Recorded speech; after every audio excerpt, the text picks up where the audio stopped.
The control fight is down. This is now our opportunity to take it. They're taking full advantage of everything. Again, it's awareness, and usually I use that in the sense of map awareness, but just all of the game sense that you need to be at a top level. That is what they're showcasing here today. And they're not new to hype either. This is what they're used to, right? Yeah. They're going back to what they know. So it's like, you know, they had a very good day one, and we were like, yeah, they're playing a different sort of play style. They're playing low ground. They're playing consistently. Now you think like, oh, they're trying to go for height. You usually associate that with a team that's trying to change things up and go against the grain to what they're usually doing. This is like more normal for them than what they were doing yesterday. Another team that I really want to give a shout out there too is, of course, one from our smaller region in the top 10 right now, and that's King, Phaser, and PHZ. Yeah. They played that game so smart, where they kind of went for this dead side rotation. Yeah. The zone went up a hill, and everyone's starting to climb up, fighting for a position, and they just kind of went around the hill. That can be a little dangerous. Obviously, building up the hill, if the zone doesn't pull favorably, can be disastrous, but luck had it their way. They were able to pull zone and then kind of control the low ground. It was really smart from them. And I love to see our Brazilian trio up in the top 10. Can't forget as well, they came to NA, right? They decided they wanted more practice. They wanted to kind of refine their skill set. And Mini, that's showing here on a global stage. Yeah. It looks so good. And also, they played in EU last chapter as well. Chapter 5, they came on over to EU, had a little go there as well. It wasn't necessarily successful for them, but showing what they can do here. That's right, Mini. I'd love to keep talking. That battle bus horn has come, so it is time. Game number 11. Let's go.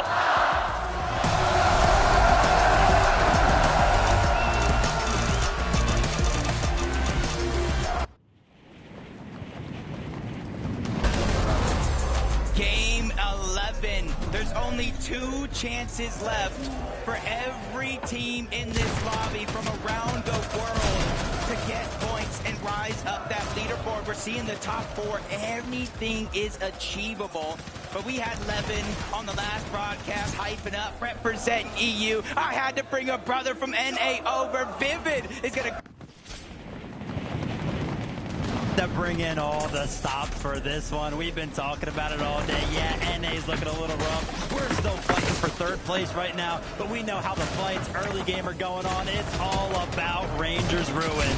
And Tayson got the first touchdown, grabs the shed, Chino running around, but nowhere left to run. Pablo, though, with the sweeper finds Tayson. It's going to be Chicho brought down next by Verdoxy. 2 versus 1 scenario, but Atris has a real chance. Atris takes down Pablo. It's all down to the 1v1, and Verdoxy immediately heading for the high ground. Doesn't want to get trapped with the swarm, but that separation, he hasn't had a chance to utilize his shield potion just yet. Atris, on the other hand, wrapping around, taking out, stopping Fred in the midst of healing. But Atris, he just can't close the gap. He doesn't have any materials. Verdoxy doesn't have a whole lot left to work with either, but he has in his favor, and Atris, he'll opt to try and trade, but it's the patented Fred Lurk, and he's creeping up. Atris can't get the revive. Prodoxy through the window, and Atris still can't find it.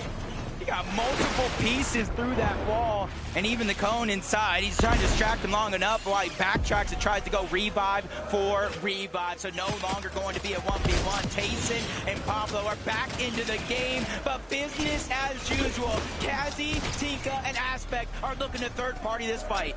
Oh my gosh, it's the same story over and over. The hesitation comes in, right? The elongated fight. We're still in a 2v2. We know the third party's going to come in, but if you take a look at the map, there's only one orange arrow. Maybe the full commit has not come in just yet. We'll have to see how this one plays out. It's almost like sending in the lone scout. Try and figure out, is this really worth getting involved with just yet? But Tayson, Atris, they've got such an advantage now over Pablo and Prodoxy. Their HP rapidly dwindling away here as Tayson now just waiting for that final opportunity, but without a shotgun, he doesn't feel confident enough, and for good reason, because one good bump shot could be the end of it. Prodoxy's gonna opt to try and get away, but Atris just too accurate. Atris immediately panning the other direction, and that'll be the end of Prodoxy's team. When Prodoxy hit that crash pad, Atris had 9 medium bullets left. By the time he got that elimination, 4 well-placed shots. He gets the elim, they win off spawn, and just like Prodoxy had those chances, a comeback opportunity for Tayson. But Vivid, you know, we've been watching that off spawn take place all day long. You have to expect that surely third party is still going to want to get involved. Yeah, I mean, the reboot, right, that's going to be on their minds. Is that going to be possible? We know when you go ahead and reboot, there's a giant beam that comes out from the sky. Lets everybody know, but oh my gosh, darn, Damus To be down. Malibuca walks and pings. They have advantage in this fight, and they know how stacked the top side of the leaderboard is, and they're not scared. They want to continue to put the pressure. It's just a matter of, did they see Darm? Did they see Demus rotate over in that direction towards the rainbow field? And I do think they did. Crash pad